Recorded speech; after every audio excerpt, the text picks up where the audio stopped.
Well, hello, guys. Hello there, Mike. People are hearing voices from all over. We've got three brothers sitting here. Introduce yourself to our listeners, and let's do it in order so you guys can fight it out, youngest to oldest or oldest to youngest. Well, Mike, hey, it's great to spend some time with you here. And my name's Jared Rhodes, and I'm a pharmacist by trade.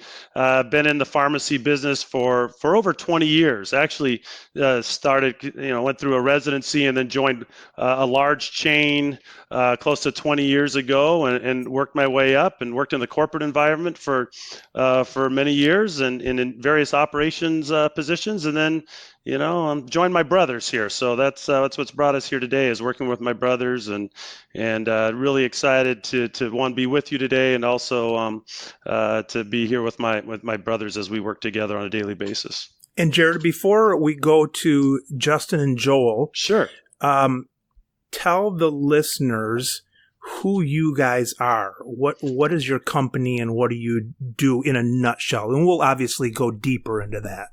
Sure. So we are Triavo Health, and Triavo Health is made up of the three brothers here, Jared, Justin, and Joel. And what we do is healthcare M&A consultancy. So we work with independent pharmacy owners across the United States, as well as large chains and private equity firms, and we help consult on the transaction side, whether it's a buy side transaction or a sell side transaction. So a lot of complexities today with in pharmacy and in these larger transactions, and we're there to help make it a smooth process and work with, like I said, sellers and buyers. And that's what we do. We also do just general operations consulting as well to improve profitability. So, but that's something we do as well. So very cool. We've been doing this for a while, yeah.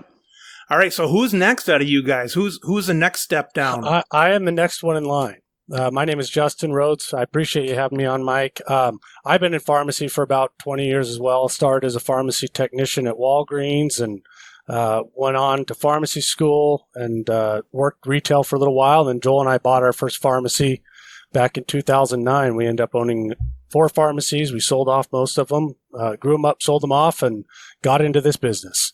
All right, so left then is Joel. Is that all we've got for the family then? Yeah, there's 2 more brothers that we have. There's 5 boys, and Jared is the oldest. I'm the youngest. The 2 that are not with us today are actually, they're business partners as well in a software development company here in Tucson.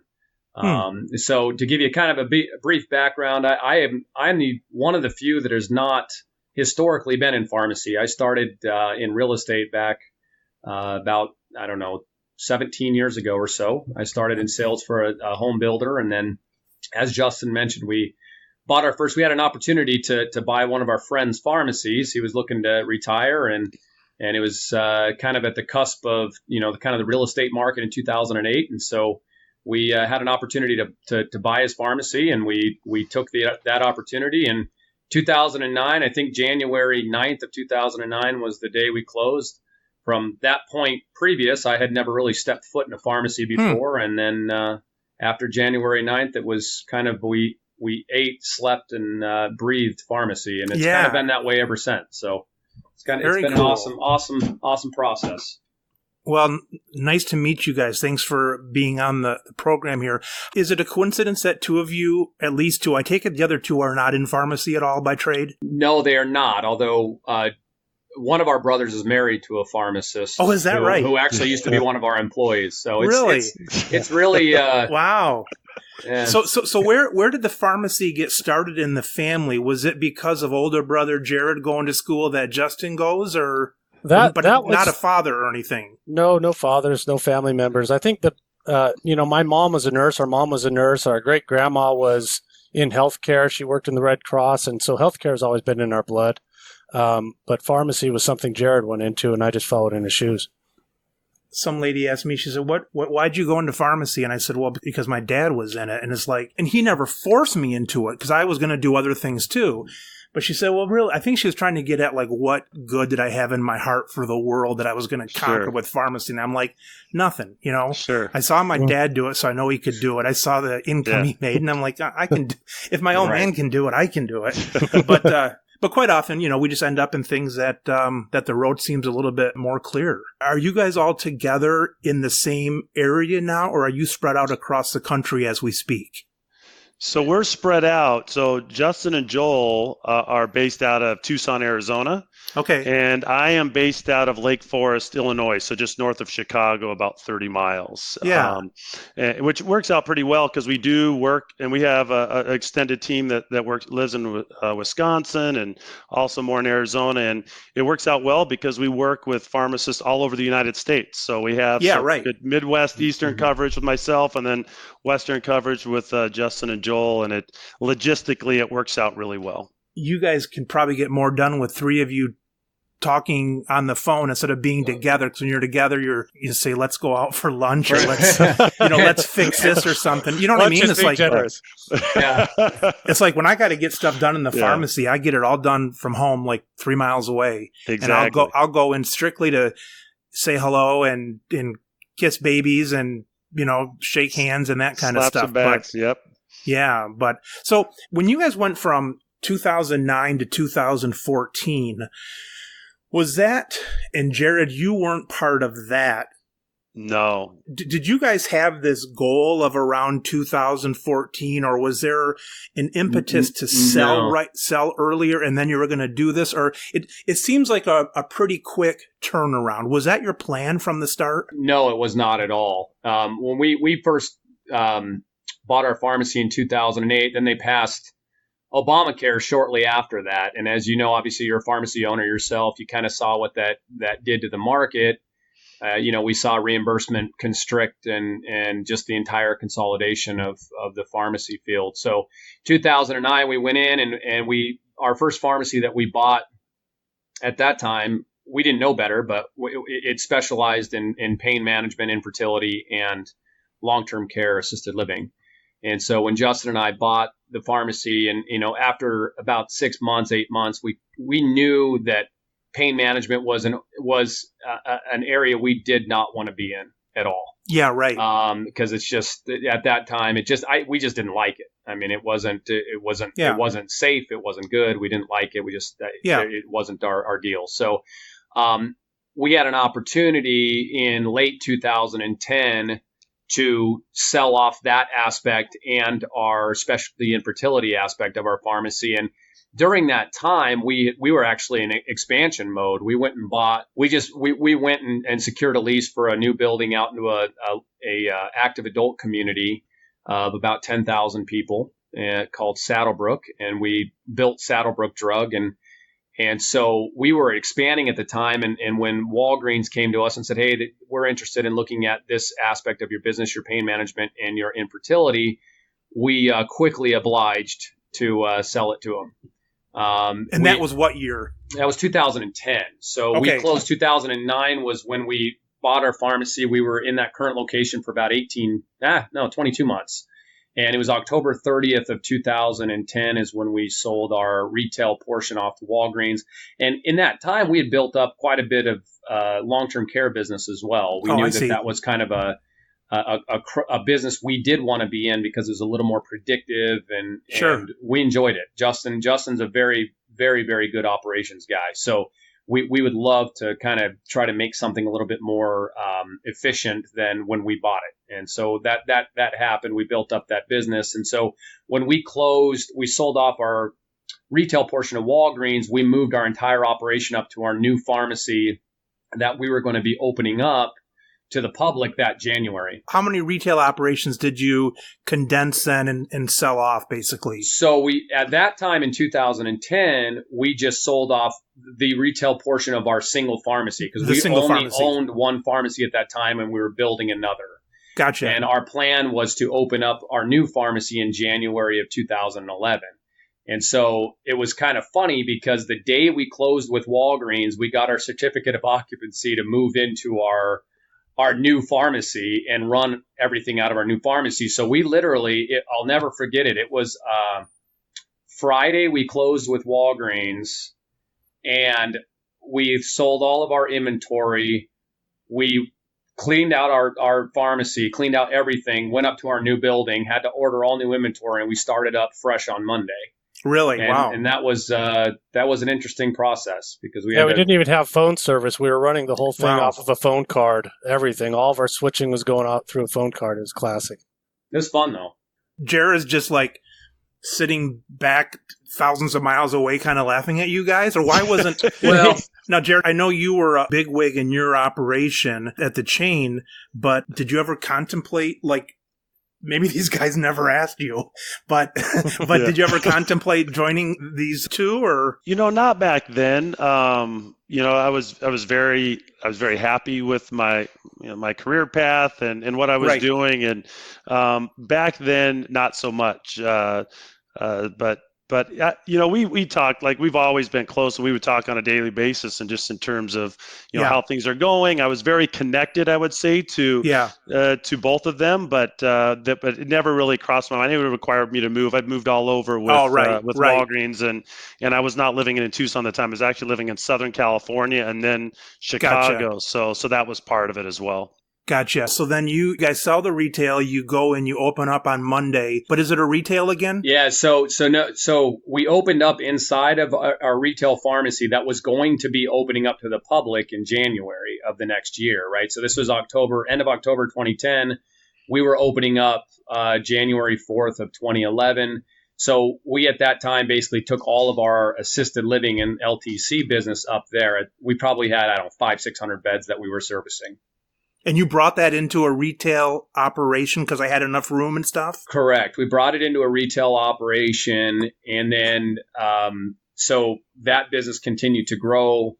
When we opened up our actual retail pharmacy, it just so happened there was another suite right next to us because they built that building for us. If we were to sign a 5-year lease, they built a building for us, and they built 2 suites. One was for our retail pharmacy and one was a next door blank shell. And so we negotiated a deal where we would, have the entire building. So we kind of shifted off our workflow because, as you know, retail pharmacy and long-term care, they're totally different workflows if you've done them before. And so we kind of had to shift. We almost had 2 different pharmacies going on under the same operation. And Justin, yeah, I imagine. Justin had to wear a bunch of hats because he was one pharmacist in doing 2 completely different businesses in almost 2 different buildings with a connecting door. And he was the only pharmacist that we had at the time. So it was kind of an incredible process. And yeah, I've always wanted more than one pharmacy so that I could hide between the 2 of them and nobody would know where the hell I was. Yeah, absolutely. But Justin, if that was your goal, that was a bad move. No. Having them next door. I could hide in about an 8-inch section between the 2 places. You Everybody always knew where I was at. So all right, so you're doing the double duty and you got this going. Where's that go then? So we continued to build out. We set up at that point. We knew we kind of had 2 different operations going on under the same roof, and so we really, kind of pointed our focus. We hired a pharmacist to run the retail portion. Great guy. We hired him to back into the retail portion, and then Justin focused solely on the assisted living and LTC.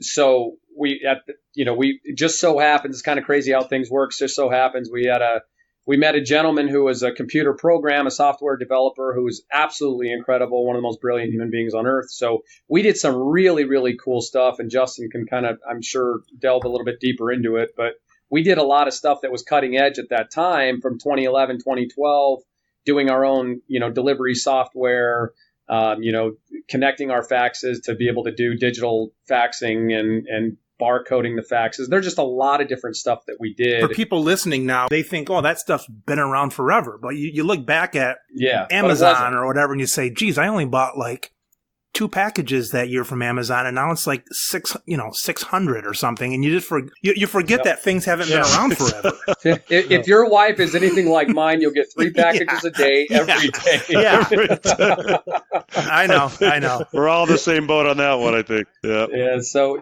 we expanded at that point, and then we realized that our assisted living was getting too big to be in that area that we were in. So we negotiated, we signed a lease on a much larger space, moved the assisted living over, and then we decided to open up another retail pharmacy. And so from basically 2011 to late 2012, it was full speed ahead. We were growing very leaps and bounds on both the retail side and the assisted living and LTC side. And then back late 2000, actually, was it early 2013, our computer programmer, who was really an integral part of our business. I mean, he wasn't just a programmer. Sure. He was somebody who strategized with us globally on our business, not just on that aspect of it. And he was an incredible guy, and he was very wise. And so he got diagnosed with pancreatic cancer in February of 2013 and passed away in April or May of 2013. So it was very quick. And then once that happened, it was just kind of, it took the zeal out of it at some level for us, right, on the assisted living side. So we continued to grow, but out of the blue, we got a call from Guardian Pharmacy in probably July of 2013. It's just, again, kind of crazy how things work, but July of 2013, we got a call from Guardian Pharmacy, and they wanted to join forces, and they ended up purchasing us, and we closed on September of 2013 on that store, on our long-term care business. So we sold that, and then we went basically from 3 stores to 1 store very quickly. Jeez. So yeah, that's what happened. And then 2014, to be very honest with you, we had a person come in with a letter from OptumRx, which is that time Prescription Solutions. And they said, hey, we need to they're forcing us to mail order. I can only fill my scripts from you for 90 days. And Justin and I talked about it. We just said, you know what, let's just hold off for a bit until the pharmacy market kind of shakes itself out. And we ended up selling our Saddlebrook drug location and sold ourselves out of a job.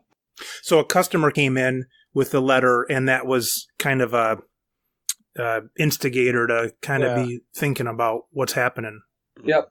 It was eye-opening because we thought, up until about 10 years ago, having a 65 and older population with 10,000 people was considered a gold mine in pharmacy. Yeah, yeah. And that gold mine turned into a, giant noose around our neck, because the next thing you know, you've got 80% of the people all on one insurance, and they're being forced to mail order. There wasn't a whole lot we could do then. Yeah, you're talking to the masses here of that, because everybody's in the same position. Boy, I'm sorry to hear about your partner passing. That was really quick. I appreciate that. Yeah, it was. I mean, he wasn't young. He wasn't old, but he wasn't young either. It was tough because he was like a family member to us very quickly, actually. I mean, we didn't meet the guy until 2011. Right. And so we meet him in 2011, and he passes away early 2013. But in that time, we did just some awesome stuff. And it was a very exciting time. Did that shake you up? If he would have, instead of passing away, if he were to have, moved or been incapacitated in that regard, but still been a lively person and so on, would that have changed your direction at all? Or without him, was it emotional and functional, or without him, whether it was a happy ending or a sad ending like it was, would that have changed anything? I'm not even sure of that question, but how much of it was? Yeah, no, I think Justin, you can attest. Yeah, I would say, a huge part of it, because I was kind of backup IT at the time, and a huge part of it was functional, a huge part of it was emotional. Like Joel said, we kind of lost the zeal for our pharmacy. We lost it. It wasn't as exciting going in. I think had James stayed alive, Joel and I'd both be dead of a heart attack by now. So because of the business, how it was moving and shaking. Yeah, how stressful it is. Absolutely. Correct, yeah, really. Yeah, I mean, we didn't sleep. You're unhealthy. You're constantly thinking about how to grow your business, and as you know, pharmacy is really cash intensive. I mean, you grow your business on the LTC side. Yeah. You grow it by 20%.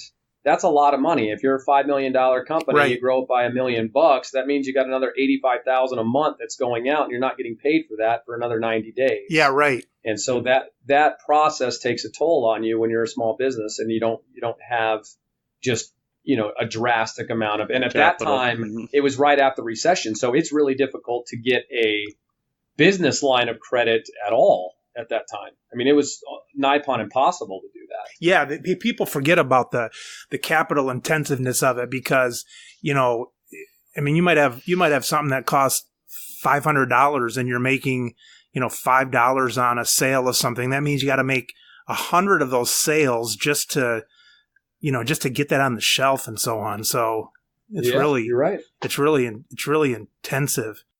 You guys finally sell. This letter comes in. You see the writing on the wall, and you finally sell out. Was it, hey, Justin, nice working with you. Goodbye. And Joel, nice working. I mean, I'm joking, but what did you think your next step was? Were you already planning that? No. What happened was we sold, and we took the guy who bought us from Walgreens out to dinner in Chicago, actually with Jared. It was me, Jared, Sean, and Justin. Right. And we went out. That was in November, early December, maybe late November, early December of 2014. And we were having dinner, and he said, "You know what? You guys should look at starting a consulting company." And that's where it all started. So and we came back after that, and I had an offer to go back and work for site sales, which I thought about taking, but I didn't want to go and work for somebody else at all. Yeah, right. And neither did Justin. So we just said, hey, let's give it a whirl. And so we literally January 3rd or something of 2015, we started making calls, and we just started cold calling.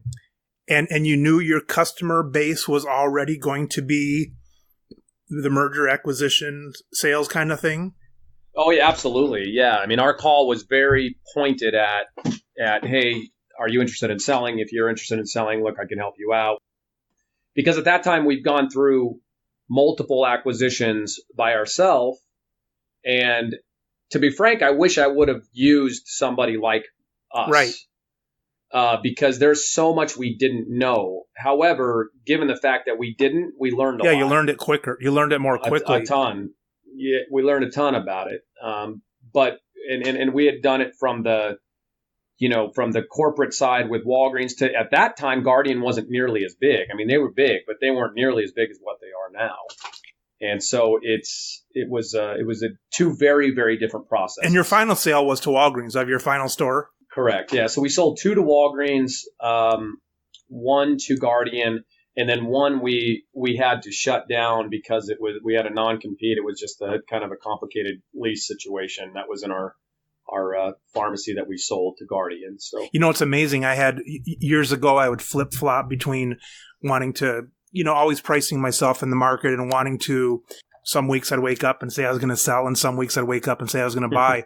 But I remember someone told me, they said, just go to people in town and just tell them that you'd be interested in buying. And I'm like, no, I'm not going to do that. It can be, that they might take it wrong or this or that. But then within 3 or 4 years, the 4 people that somebody said go to had sold. So you never know what's on people's minds, regardless of their age or income or how much they invested. Right. You just don't have a clue what's on their mind. All right, so then you guys start this going. Then you bring along this other dude at some point. This random dude. This random right? dude. Guy. So so what happens there? With you start going, you start making the calls. I'm always excited about the first dollar. What was your first collection that you made from when you started the phone call? When did you say, "Oh, this could work"? Yeah, so Justin and I always talk about this because it's interesting as our business has grown and the size of our deals have grown. It's kind of easy to forget where you came from. I'll never forget the first deal I had was a gentleman out in New Mexico, in Albuquerque. And I worked on this guy tirelessly. And he ended up, listing the pharmacy with us, and we sold it. And Justin and I drove, because at that time we started this new business. We're like, all right, we're going to be frugal. And we drove from here to Albuquerque. And, we went and collected, I think it was $7,100 or something, right, Justin? $7,100. $7,100. And I was beaming from ear to ear, because at that point it wasn't the money. Yeah. Because we had just sold our pharmacies. It wasn't the money. It was the proof of concept. Yeah, right. Exactly. And when it worked, it was a pretty incredible feeling, man. Exactly. It was awesome. Once in a while I get on YouTube, and for some reason I don't do any sales really. In the pharmacy, it's all like passive sales sort of as people come in. Sure. Last week I got on this kick of watching these two sales guys. One is Grant Cardone, and then the other guy was like this Jared, the Wolf of Wall Street. And and they're having this argument about who's the better salesperson or something like that. So I started watching some of that, and they were doing some stuff on cold calls. And again, I don't do cold calls, but I found it interesting that that can be so depressing, I guess, that every morning they start off role playing, like getting slammed in their face for like 20 minutes before the day starts, so that they get their jitters out with each other. And I imagine with pharmacies, cold calling them has got to be one of the worst things, because first of all, they don't have time. And secondly, they've got a million excuses that are probably valid excuses why they say, I can't talk now and this and that. Mm-hmm. So being that you started calling, how do you now, and how then did you get past that? I think, especially with pharmacists, they like a knowledge base, right? So if you can talk to somebody, I did exactly what you were talking about. I went on to YouTube, because at that point I'd been in sales for a long time, but I never cold called. That's not something. Yeah, right. I did. There's a difference. And so I went on YouTube, and I found out. I said, I literally YouTubed cold call techniques, and I found a couple that were good. But what I found was, when you start talking to people about the industry, like we are to you right now, I mean, we can sit here and talk all day long about DIR fees. We can talk about reimbursement decreasing. We can talk about the consolidation of healthcare, what's going to happen if it goes single payer. We can talk about a lot of different things. And we could probably chunk up hours and hours and hours talking about the business that we've all been in for a long time. And so what I found was just talking to people and having them understand that, number one, we're not brokers selling ice cream shops. We're pharmacy professionals, and this is what we do. And our goal is to help you through a very difficult process if it's on your mind. Mm-hmm. If it's not, if you don't want to sell, not a problem. It's great having a conversation with you. It's good. It's good having a conversation with you. If you do want to sell, you really need to take a look at you utilizing us, because again, I've sat where they have sat. Right. I know what the difficulties are with cash flow and all of that. We understand it.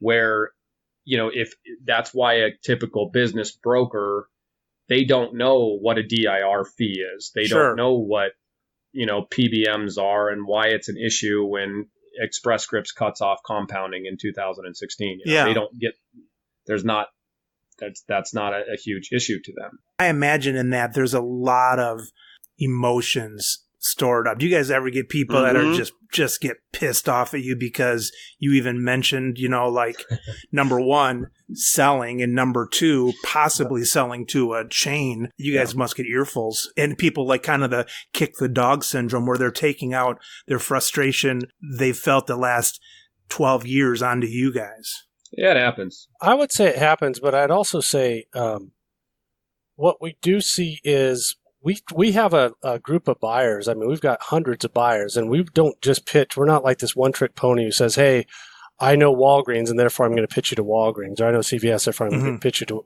CVS. Our goal is to say, we want this to go how you want it to go. So if you want to go only independent, we can do that, but we're going to bring you offers from the chains, the independents, and let you make the decision as a seller. And that usually diffuses it quite a bit. But you do get people who are pissed off, and people want to kick in and But at the end of the day, you can't take it personal, because I've been there and I've been pissed off and I've wanted to kick somebody when I was a pharmacist, and you got an insurance company on one phone, a doctor on the other, and your technician just called in sick. So I get right. it. Yeah. All right. So then you guys, so then in 2015, you're doing this, and now it's 2019. Was it kind of just a growth, any real setbacks? And then how did, we still haven't admitted to getting Jared involved here. So we still, even though it might be a painful story, guys, we got to talk about it. It's painful. We got to hit it. Yeah, no, it was, what happened was we used to have a different name.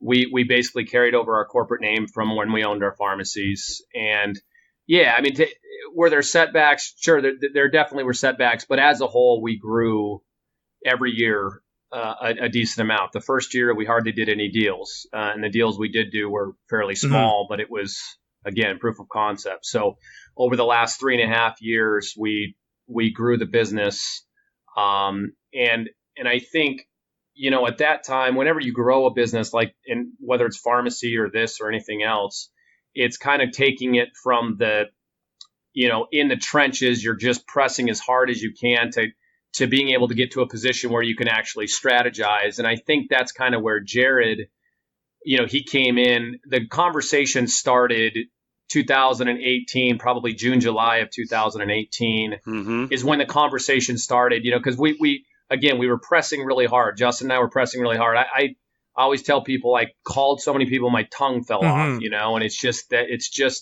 and so once we were getting up to the plane of having some systems or at least needing some systems and having that growth, we started talking to Jared. Jared was, interested in potentially coming on, and then December of 2018 is when you made the decision. We flew out. We happened to be going out to Florida for a closing, and we did a stay over in Chicago and met with Jared, and he said, "Hey guys, let's talk about doing this. Would you want to join forces?" And so, given the fact he had his corporate experience with the systems that he's done and kind of building out a team, he's got a lot of that experience that he brings to the table that we don't have. So we said, hey, let's do it. So we made the decision in December and came on January 15th. And then January 17th, my name changed. I got demoted, and it was, everything's good. It happened quickly. Happened quickly, right? Yeah. That was awesome. Your title changed from what to what then, Joel, officially? I was the president and CEO, and now I'm the janitor. Congratulations. Just joking. No, I'm just joking. I'm assuming the payment's pretty equal, and so you might as well take the one with the lowest responsibility. Yeah, we in all seriousness, so we just made a decision. We're partners. Everybody brings something different to the table, and so we just said, hey, it's not something where we're going to have a CEO. So we're taking more of the kind of private equity space approach, and we're partners, and that's kind of how we do it. Jared, was that the only impetus for you leaving your time at the chain at that point? If these guys weren't doing their thing, would you still be where you were? Or was there something that was shaking up that you wanted to change and so on, whether it was corporate or personal or whatever? Sure. No, that's a great question. I think there were a variety of things going on, but it really came down to, I was at a point in my career where I needed to make a decision either to stay. I've been with Walgreens for 19 years, so it was a long time, and I either need to say, hey, I'm going to stay and retire with Walgreens, or if I'm going to make a move, I need to do it now. So I was looking at different opportunities. I love my work at Walgreens, a lot of great people, really enjoyed my time there, but I think I came to the point where, I'm interested in exploring other options. And then, when we had that discussion, and being able to work with these guys are both very talented guys, a lot of experience. To get to work with your brothers is a huge blessing. And two, to get to make decisions. I mean, so we make a decision. So we changed when I joined the organization in January, it was a different brand. It was Diversified Pharmacy Solutions. And literally within a week or two, we rebranded. We built a new website. There was a lot of things that we did in a very short period of time. And you can really do that when you have your own company and you work with individuals like Justin and Joel that are able to make things happen very quickly. Yeah, Jared, for our listeners, just internally, I'm aware of some of the things that you mean when you say you had to make a choice. But for the listeners, what did that mean for you of saying you had to stay or you had to move? I've got a brother and he runs a consulting business, and his thing is like, I got to try to look as good as some of these young guys do, with keeping in shape. Sure. Wanting to maybe start over and have enough longevity so your new customers trust that you're going to be around and all that kind of stuff. What were things on your mind when you say that I needed to start sooner than later? Sure. Well, I think it comes down to, a lot of that is, I think, where you're at in your career. So you think about when you're going to retire and where you're at. So I'm the oldest of 5 boys. So I'm older than both of Justin and Joel. And I wanted to make sure I had a long runway in a different organization that I'd be joining. So if I waited another 10 years, you're approaching that time when you would be probably retiring, or another 15 years, I'd definitely be approaching that time. So I wanted to have enough time to really make an impact on whatever organization I joined. You may not be as attractive to a company anymore if they know they only have 3 or 4 years left of you or something. Exactly. Yeah.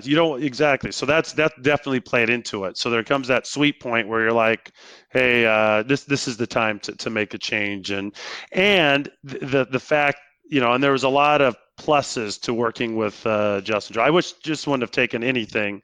It took something special, and I believe getting to work with my brothers was something very special, and I definitely have not looked back at all. It's been a great decision. Yeah, that's really cool. And I know they've mentioned before just joining forces. The story, and you look at the experience that we have. We have individual pharmacy, independent owners that Justin and Joel had. We had the buy. I worked in the corporate side, and I was on the buying side of those transactions, and understanding the strategy and structure. When you combine the forces, not just 3 brothers that work well together, but 3 brothers that have very different skills, but together we bring a differentiated experience that anybody has out there. So I think that's what was compelling to me and exciting. Like, boy, nobody else has this. Nobody else has a team with corporate experience, with independent pharmacy owners, with multiple pharmacists that understands the business inside and out, that can really sympathize and work with independent pharmacy owners. And going back to your early point, it is an emotional decision. When we reached out these guys, they may not be wanting to then, but even going through the whole process, we understand the emotions involved. So I think we're able to connect with our sellers, unlike anybody else. What words of wisdom would you give to a pharmacy or a pharmacist that's going to sell? In other words, like, all the technical stuff takes place, and all the signatures, and what do the people finally say? What wisdom do you give to them if they need it? I think part of it is, it is going back to, it is an emotional decision. This is something, and Mike, this, you've been in the pharmacy business, your families, your father and grandfather has. So when we are working with a seller, it's emotional. Maybe they've been open for 100 years or 50 years, and it may not necessarily be another independent that's buying them and continuing the brand. Right. So, but it comes down to, it's a business decision. At the end of the day, you've got to do what's best for you and your family moving forward.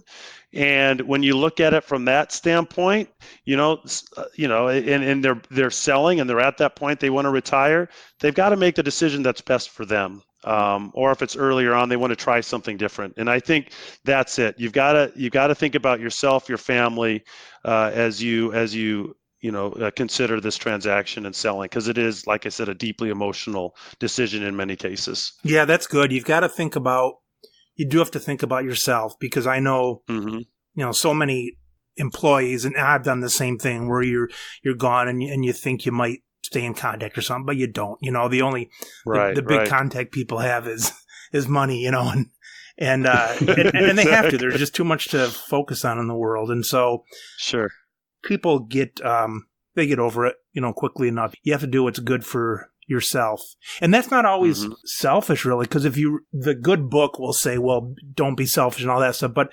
sometimes you've got to be selfish enough to enjoy what you're doing and make good decisions for yourself, and then you blossom, and then everybody else sees you blossoming, and so on. And the world doesn't really need more martyrs. There's plenty of natural pain and malevolence out there. It doesn't need right. You don't need to search for it. Right. Exactly. No, and one thing I would say if someone's interested in selling their pharmacy is to get to know your business now. You wouldn't believe how many pharmacists we talk to, and they don't realize they're losing $50,000 or $100,000 a year, and they're wondering why they're back on their payments. And I would say get to know your business now. Figure out kind of where you're profitable, where you're not profitable, and start thinking about the decisions you're going to have to make, whether you're going to be selling it or keeping it. Because like you say, there's enough pain in this world that you shouldn't be selling a $10,000 prescription for $1,000 loss. Yeah, right. And feeling that obligated to that patient because that, we feel as pharmacists, we feel very obligated to our patients. Right. But I always say it's kind of funny. The same patients that you feel so guilty about when you go to close your pharmacy are the first ones who are going to bring you the letter saying, "Hey, I can get it for 50 cents cheaper down the road." I know. That's so true. Out of the 100 that say it, there still is the one employee that brings you cookies on your birthday or something, but the 99, good intentions, but I don't blame anybody. Yeah. Right. But you're right. They're going to come. They're the first one that comes, with the letter or whatever. Human nature, I guess. How about you, Joel? What wisdom would you give? Everybody's going to have the same comment, and that is, I'm not looking to sell. And that's what everybody says. But if somebody is ready to sell, having realistic expectations about worth, guys, if somebody's coming in telling you that your standard retail pharmacy that has gross profit of between 18 and 20% and net profitability between 3 and 5%, if they're coming in here and saying that an independent's willing to pay 6, 7, 8 time multiples, they're not. Yeah, right. So just understand that there's realism involved with what's going on right now, where the market is with independent versus where chains are, and that's something that we do.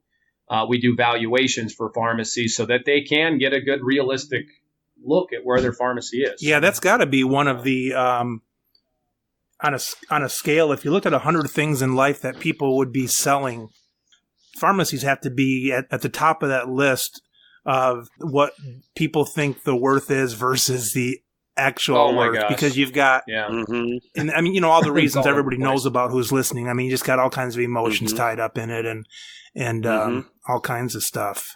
Yeah, and there are cases, like a good example. I mean, there's in a couple different ways that you do valuations. There are situations where if a pharmacy is doing 50,000 prescriptions a year, all three valuation methodologies will come out with something very, very similar. Sure. But there are instances where if a pharmacy is doing 25,000 scripts a year, they're not making money. Their revenue is not that much, but maybe their pharmacy is worth a decent amount to a chain that's a quarter mile down the road. Yeah. So, everything is not always based on EBITDA. Everything's not always based on price per prescription, and everything's not always based on a percentage of revenue. It really depends on what your pharmacy is. So if it's something that you do have a question about, feel free to give us a call, and we'd be happy to talk with you and kind of go through that process with you. Yeah, once in a great while there's some potential that would throw the price up, but most of those come out in the mix. But once in a great while there's maybe something that the town's taking off or something like that, but they're not as frequent as people want to think they are. The typical thought is, all right, someone wants to buy or sell, and you sell it and they buy it. Do you have any times where things get kind of funky with, have you had any horror stories of family trusts wanting to do something, or do they go smooth enough?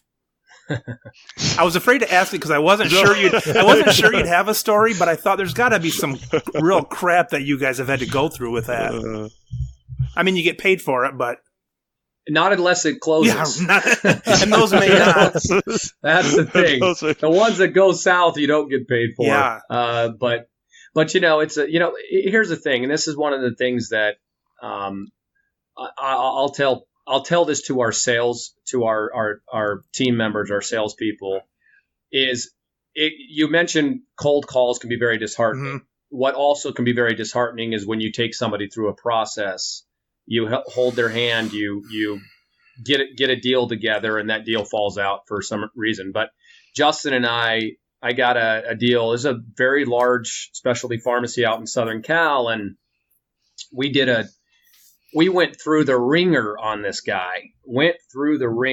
And we got a deal together, and everything was going well. But then the seller got a little squirrely, and then the buyer got a little squirrely, and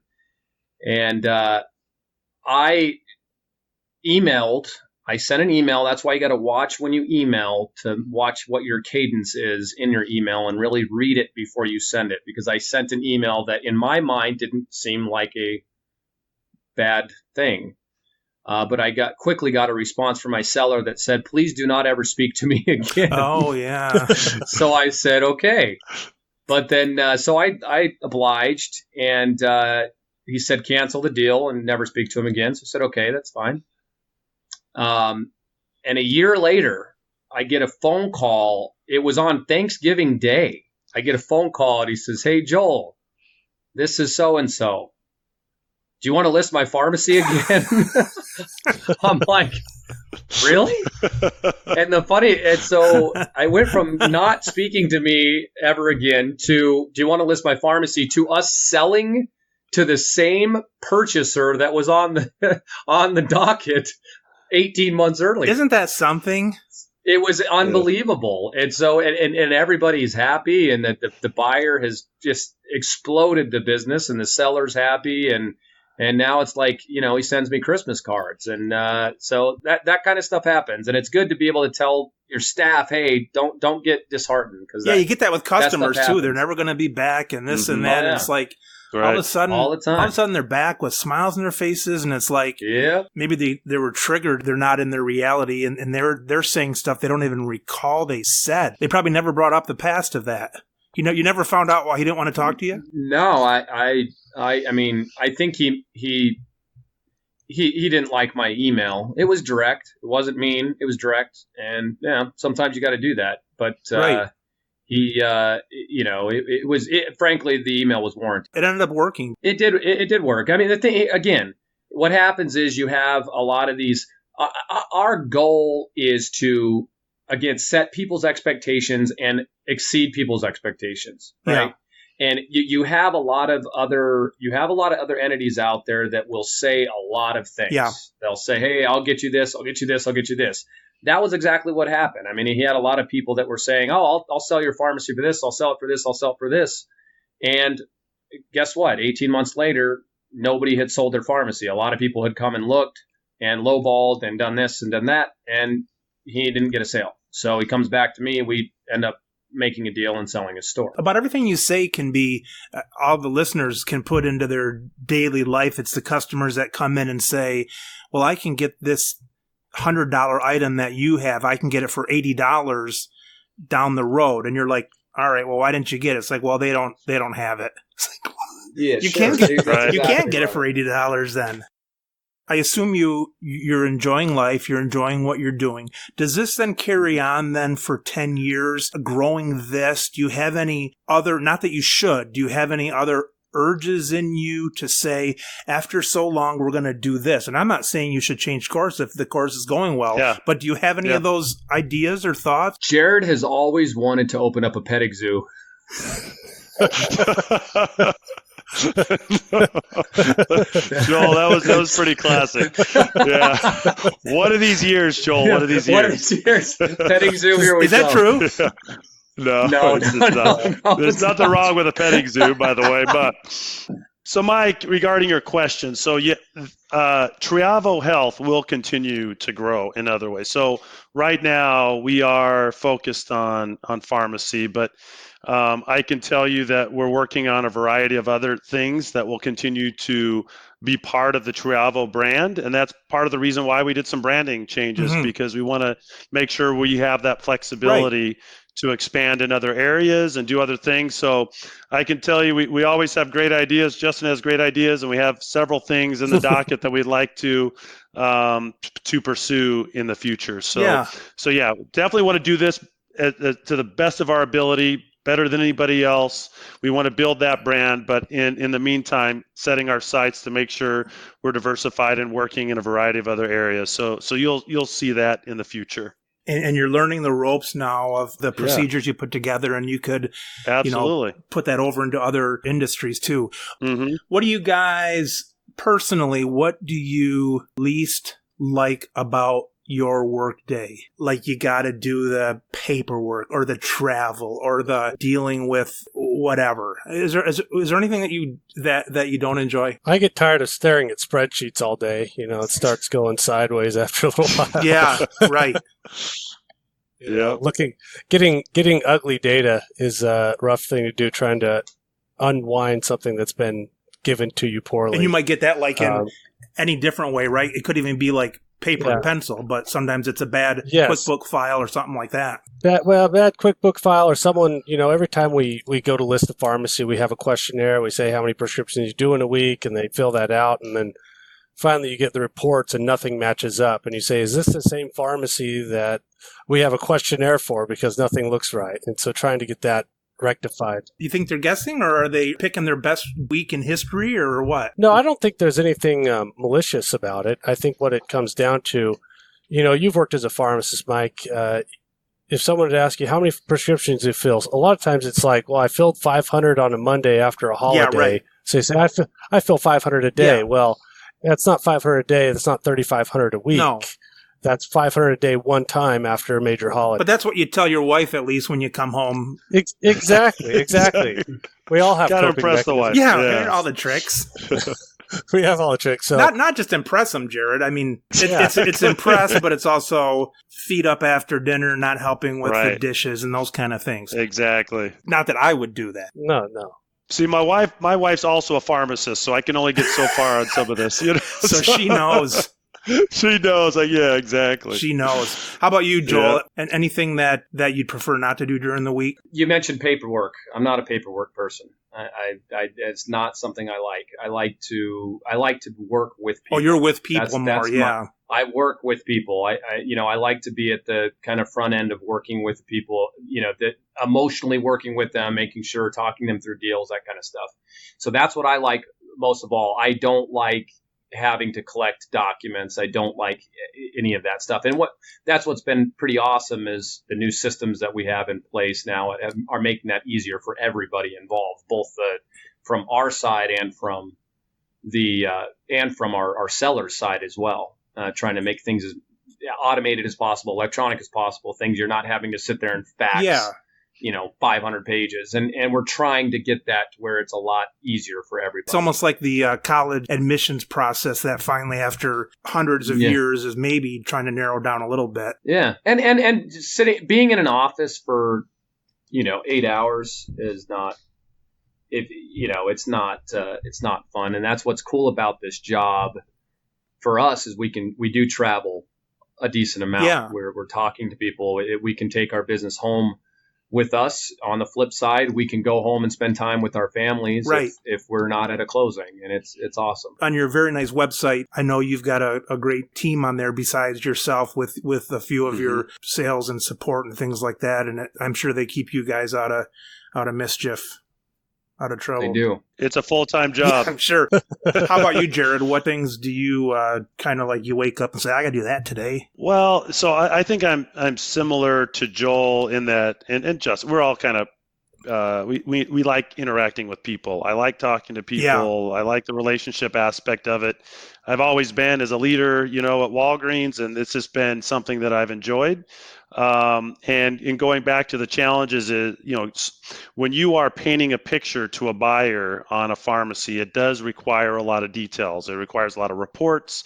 It requires a lot, and you have to put it together and then paint that picture and sell that to a buyer. So I think collecting, it's more of the paperwork, but like Joel mentioned, we do have processes in place. We recognize this. We said, hey, this is something that we can do it, but we're better at working directly with the buyers and sellers and negotiating and building those relationships. So we've acknowledged that, and we've put processes in place. We've hired a team. We've done a variety of things to make sure it is as easy as possible to both the buyer and the seller when they go through this process. So we have all these things in place. So that's it. Going back to I know you said traveling. I do enjoy traveling, but sometimes, I've got 4 kids. Justin's got 6 kids, and Joel's got 4 kids. Good for you so guys. they're all, mine's 13 and younger. Nice. So we're of course want to have that family time, and but on the other side, I do like getting out and working with clients, and we do that quite a bit. So just making sure we have balance there is important. The listeners may not be able to tell, but I know that I'm older than the 3 of you, and I can tell by my hair color. I've been talking more about selling as I approach my twilight years and so on. And once in a while, I still get the buying bug. But the same as we talked about the wisdom words to the sellers, what advice would you give to a buyer, wisdom-ish, not necessarily function? When you look at financials, you need to take a look at take a look at the entire picture. One of the things we see all the time are sellers, because for tax purposes, obviously, where you'll have your financials that show salaries and wages at $80,000. Yeah. Well, you and I both know the average pharmacist salary is $120,000 a year in the United States. Okay, so if you look at those salaries and wages, unless it's wrapped up in the compensation of officers or something like that, there are a lot of ways for people to hide what they're paying so that it looks like their books are a lot better. So really, really, really, if you're buying a pharmacy, you need to look at where the raw data. Don't just look at financial. Look at the raw data. Look at what those drug reports say. If those drug reports are saying that you have a 7% gross profitability and your financials say that you have a 10% net profitability, well, then what's going on here? Why? Is it because you have heavy rebates on specialty meds from wholesalers and manufacturers? What is that reasoning? Right. Yeah. So a buyer, you've got to know what you're looking for and what you're looking at. Look for a few legs of the stool. Make sure it's all balanced, what you're Absolutely. seeing. Right. Absolutely. Make sure you're looking at controlled substances. If your controlled substances are over 20%, there needs to be a pretty good explanation on why. Yeah, right. Right. I mean, if you have controls over 20%, why do you have controls? Are you in an area, a Suboxone clinic? Are you whatever? I mean, is there a reason for And like that? you said earlier, sometimes it might be all on the up and up, but it's just something that you might not want to deal with as a buyer. Correct. Mm-hmm. Yeah, because it paints a picture on your back. It's just what it comes down to. Yeah. You have a target on you. Yeah. With the DEA, with wholesalers, and but financially, sellers, lie is not the right word. It's not lying. It's because you have your accountants that they paint a financial picture. A lot of times those financials aren't as clear and concise as you and I would like them to be on a buy side. So just make sure that you know what you're looking at when you go out and buy a store. My dad, God rest his soul, but he used to always get really upset with, I'm just going to call her Mrs. A right now, because she would always come in and talk about her marvelous son who was a doctor. Well, first of all, he was a doctor, but he was a podiatrist, so he wasn't an MD as she always seemed to make him out to be. And then my dad would always lean over to me and said, "You never hear about the other son that's in prison." Now, I don't know if he was I don't know if he was joking or if he really did have one in prison. But people want to talk about their good children, not the prisoners, and so and they do the same with their books, I'm sure. And like you say, it's not always intentional. It's just what naturally rises to the top. Yep. But sometimes it is intentional. Yeah, sometimes it is. You gotta, we tell this to people all the time. Putting a buyer and a seller together, at some point they've got to trust one another. And if you're a buyer and you don't trust your seller, don't buy the pharmacy. Right. If there's not a semblance of trust there that you guys are both working in good faith, I would highly encourage you to really think twice before you do something. Yeah, right. Because sometimes that feeling is right, That feeling is right a lot of times. It is. And so just again, just know what you're looking at. And if you have, we do buyer consulting. So I encourage you, if you have a question, if you don't know what you're looking at, call us and we'll be happy to help you through that process. Is it ever like real estate where both buyer and seller kind of have like a helper, or are you guys usually kind of representing the deal? We have one right now that's happening. I mean, you do. You do have it at some level, but it's not typically typical. It's not typical. No.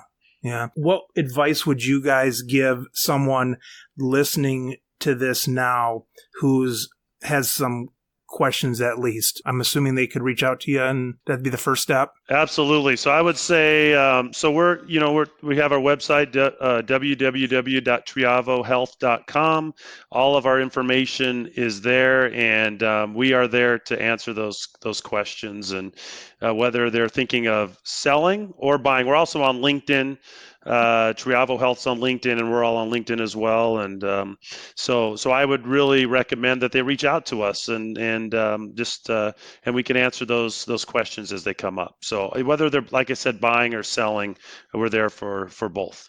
I imagine you'd welcome somebody who wants to sell in a month or in 10 years, if they want someone to connect with. Exactly. Sure. Yeah, I've had somebody who wanted to sell in 10 years that ended up selling in a month and a half. So it happens. Let's say that each of you have to take a year sabbatical and you can't do anything with the business and you can't improve your business life. What are each of you doing for a year? I'm rebuilding old cars. You are, Justin? That's what I'm going to do, yeah, if I'm taking a year off. Do you have them already? I do. I've got an old truck. My first car is a 53 Chevy pickup. I'm working on that right now. I know there's 3 levels. There's someone that they don't care what's inside. They want it to be the best car, so it's all new inside. Then there's some that need to be like exactly perfect. Then there's some that put a bunch of old crap on it just because it looks cool. I'm kind of try to go quasi-original, but make it run good. So if my kids drive it, they're not going to end up killing themselves. So you could put new brakes in? Yeah. I put new disc brakes in. Yeah, absolutely. Make sure the engine's running good. Going to try to keep it original, but not be crazy about it. I'm not going to care about the type of bolt that you put in. Make sure it matches exactly what's stock. Yeah, we used to always learn to put a pencil or something in the butterfly thing of the carburetor or something. They don't do that anymore, do they? No. That's old school. Yeah. I mean, on my truck, you could. That's cool. How about you guys? I think if I was going to take a year off, I would probably travel, just do some traveling. And I don't know if I have. I don't really work on cars, but travel and maybe do some remodeling on the house. I like to, do different projects around the house. So I think probably those 2 things.